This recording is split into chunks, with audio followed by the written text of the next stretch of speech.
Hello students, जैसे कि आप जानते हैं कि आजकल हम बुक के ऊपर प्रिपरेशन कर रहे हैं।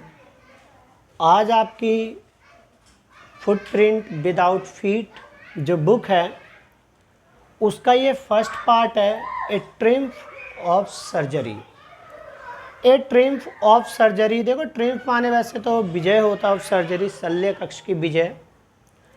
जैसे कि मैं आपको बताता हूं कि अगर कोई भी चैप्टर है तो सबसे पहले आपको उनके जो मेन जो पॉइंट्स होते हैं, जो मेन करैक्टर होते हैं, उनके बारे में आपको ध्यान होना चाहिए, तो आप बहुत ही ईजिली चीज़ों को कर सकते हैं। अगर आप इसमें देखोगे मिसिस फम्प्रे, ठीक है, मिसिस फम्प्रे कौन है आपको इसकी नॉलेज होनी चाहिए।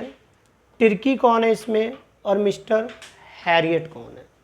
देखो वैसे तो आप सभी को स्टोरी मुझे पता अच्छी तरह पता होगी, क्योंकि सभी स्कूलों में फर्स्ट चैप्टर तो जाहिर सी बात है पढ़ा दिया गया होगा।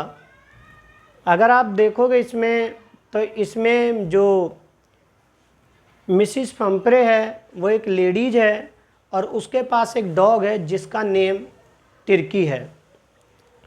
मिस्टर हैरियट एक डॉक्टर है।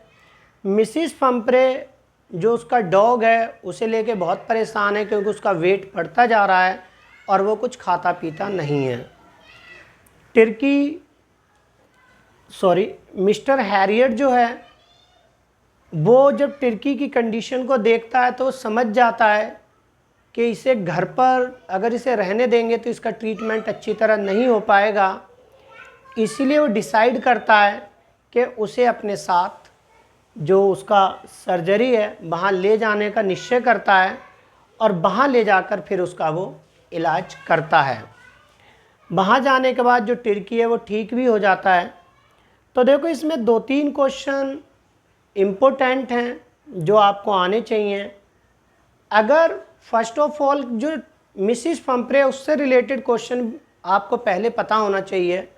जैसे अगर मान लो कहा जाए why is Mrs Pumphrey worried about Tricki, ठीक है, आंसर होगा Mrs Pumphrey is worried about Tricki because he is not eating anything, ठीक है।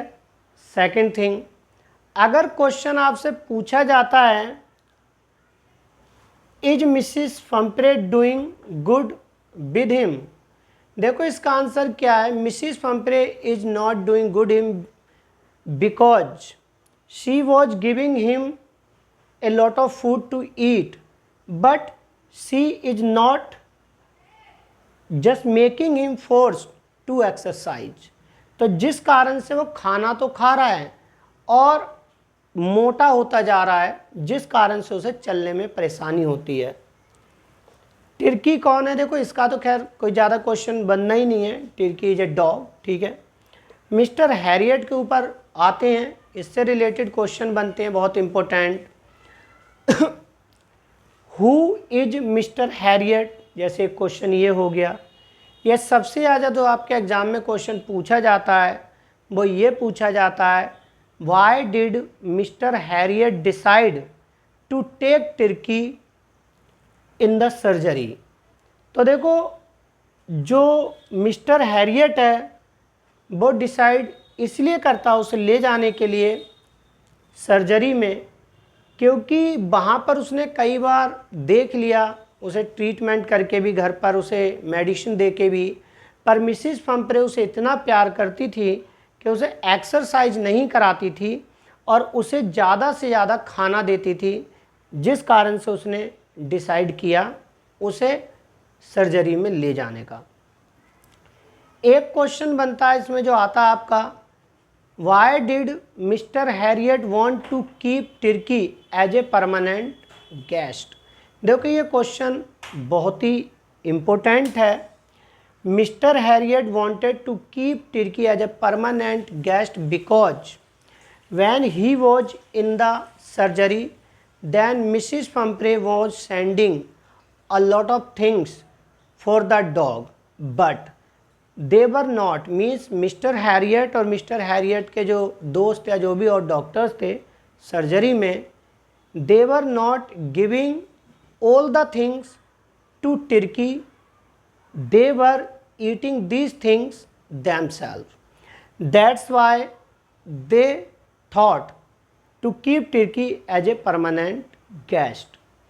देखो ये जो इम्पोर्टेंट क्वेश्चन है, ये 2-4 ही इम्पोर्टेंट क्वेश्चन है इसमें, और जिनमें से आपसे एग्जाम में पूछे जा सकते हैं। बाकी तो देखो तुर्की के बारे में तो कोई क्वेश्चन बनता ही नहीं है, बस तुर्की का इससे रिलेटेड और इनसे रिलेटेड क्वेश्चन बनता है, ठीक है। बाकी जो नेक्स्ट वीडियो आएंगी उनमें मैं आपको इनके लॉन्ग क्वेश्चन करने बताऊंगा, क्योंकि ये थोड़ा सा बाइट वर्ड छोटा है, अगर मैं इस पर लॉन्ग क्वेश्चन लिखूंगा तो आएगा भी नहीं पूरा और टाइम ज़्यादा लगेगा। इसलिए मैं अभी कुछ और थोड़ा सा करने जा रहा हूँ वीडियो को और अच्छा बनाने के लिए, तब मैं आपको लॉन्ग क्वेश्चन लिखना बताऊंगा। इसीलिए मैं अभी आपको शॉर्ट क्वेश्चन समझा रहा हूँ, आप इसे समझें और ये भी आपके लिए बहुत हेल्पफुल होंगे। जैसे कि जब आप पैराग्राफ पढ़ते हैं तो इसमें शॉर्ट क्वेश्चन कुछ दिए जाते हैं, जैसे why is Mrs Pumphrey worried about Tricki. Mrs Pumphrey is worried about Tricki because he was not eating anything and he was becoming very fatty, मतलब वह मोटा होता जा रहा था। फिर नेक्स्ट है what does she do to help him. She does not do anything to help him because only she was giving much food to eat, but she was not doing anything to make him, you can say that, make him good, मतलब in his health, क्या उसकी health में उसे अच्छा कर सके और इसके लिए एक्सरसाइज या कोई चीज़ उसे नहीं करा रही थी। नेक्स्ट कभी कभी आपसे पूछ लेते हैं who is the I in this story. इस स्टोरी में आई कौन है। जब आप चैप्टर को पढ़ेंगे, I was really worried about Tricki, this time I had pulled up my car when I saw him in the street with his mistress. देखो जब वो बोल रहा है कि मैं अपनी कार से नीचे उतरा जब मैंने उसे अपनी मालकिन के साथ देखा, इसका मतलब कि जो आई यूज हुआ है ये मिस्टर हैरियट के लिए यूज हुआ है। तो आपसे ऐसे क्वेश्चन पूछे जाते हैं तो आपको इनके बारे में भी नॉलेज होनी चाहिए। और शॉर्ट क्वेश्चन देख लेते हैं। Is the narrator as rich as Tricki's mistress. No, the narrator is not as rich as Tricki's mistress. तो इस तरह के जो शॉर्ट क्वेश्चन होते हैं वो आपसे एग्ज़ाम में पूछे जाते हैं। लेकिन ये जो आपकी फुटप्रिंट विदाउट फीट जो बुक है, इसमें से आपको क्या सीन पैसेज नहीं दिया जाता है। तो ये तो खैर मैंने आपको इसलिए बताया कि आप जब ये शॉर्ट क्वेश्चन बनाएंगे तो आपको समझ में आ जाएगा कि मतलब कैसे आपको आंसर देने हैं लॉन्ग भी।